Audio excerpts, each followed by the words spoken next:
अगर इनके जीवन से हिंदू और मुस्लिम शब्द हटा दें तो भागवत जी के पास कहने को कुछ नहीं। जब भी मुंह खोलते हैं या तो हिंदू के बारे में बोलते हैं या मुसलमान के बारे में बोलते हैं। ये ऐसे लोग जब भी बोलेंगे हिंदू मुसलमान, ये दो शब्द इनके जीवन से हट जाए ना, आरएसएस ध्वस्त हो जाए, कुछ है ही नहीं बोलने को। ये भागवत जी को अगर इनके जीवन से हिंदू और मुस्लिम शब्द हटा दें तो भागवत जी के पास कहने को कुछ नहीं है। जब भी मुंह खोलते हैं या तो हिंदू के बारे में बोलते हैं या मुसलमान के बारे में बोलते हैं। अरे कभी आप बेरोजगारी के बारे में बोलते हो भागवत साहब? कभी देश में महंगाई के बारे में बोलते हो? कभी महिलाओं के ऊपर बीजेपी के गुंडे अत्याचार करते हैं, उसके बारे में दुष्कर्म करते हैं, उसके बारे में बोलते हो? और किसी धर्म को कोई खतरा नहीं है इस देश में।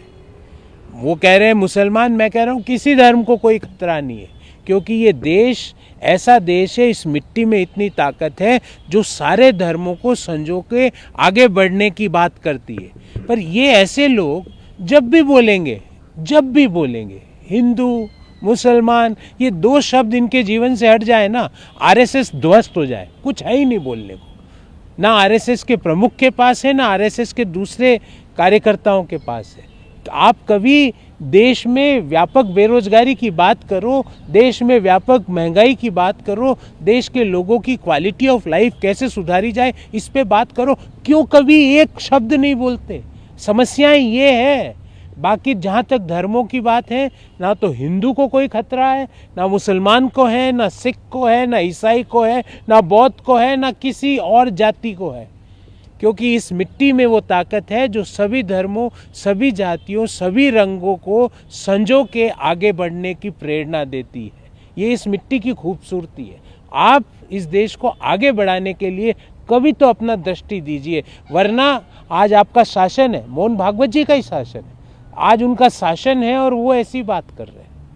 मुझे अपेक्षा थी कि संघ प्रमुख बोलेंगे कि देश की बेरोजगारी कैसे मिटाएं, देश में आईटी रिवॉल्यूशन नेक्स्ट जनरेशन का कैसे लाएं, मेक इन इंडिया जो ध्वस्त हो गई वापस मैन्युफैक्चरिंग को कैसे थ्रस्ट दिया जाए, देश में किसानों की दशा कैसे सुधारें, मजदूरों की दशा कैसे सुधारें, इसके बारे में कभी नहीं बोलते। देश में जो भूखमरी बढ़ रही है उसको कैसे निजात पाएं, देश में जिस तरह से प्रेस को खतरा हो गया उससे कैसे निजात पाएं, दुनिया में सबसे ज़्यादा गरीब लोग आज भारत में आ गए उससे कैसे निजात पाएं, इसके बारे में अपनी दृष्टि क्यों नहीं रखता संघ?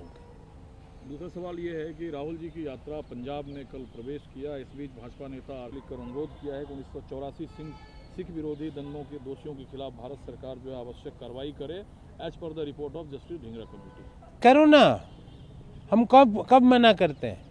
करो। आप 8 साल से बैठे हो। ये जिन्होंने पत्र लिखा, इनको ये पत्र आज से 8 साल से भाजपा की सरकार है, 9 साल होने वाले। 9 साल से जिस पार्टी की सरकार है, इस आदमी को आज ही लिखना पड़ा। पता है क्यों?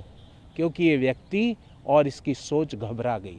क्योंकि जिस तरह से भारत जोड़ो यात्रा की एंट्री पंजाब में हुई है, उससे ऐसा लग रहा है कि आम आदमी पार्टी, भाजपा तो वहाँ कुछ है ही नहीं, नॉन एग्जिस्टिंग प्लेयर है। भाजपा तो कुछ वहाँ पे मतलब काउंसिलर का चुनाव भी नहीं जीत सकती। तो जो दूसरी भाजपा की जो सब्सिडरी कंपनी है आम आदमी पार्टी, वो भी घबरा गई। और वो जब आम आदमी पार्टी समस्या में आती है तो कवर फायर भाजपा देती है, और जब भाजपा समस्या में आती है तो कवर फायर आम आदमी पार्टी देती है। तो इसलिए घबराओ मत। इस यात्रा का मूल मंत्र ये है, डरो मत, घबराओ मत, नफरत को हराओ, मोहब्बत को जिताओ।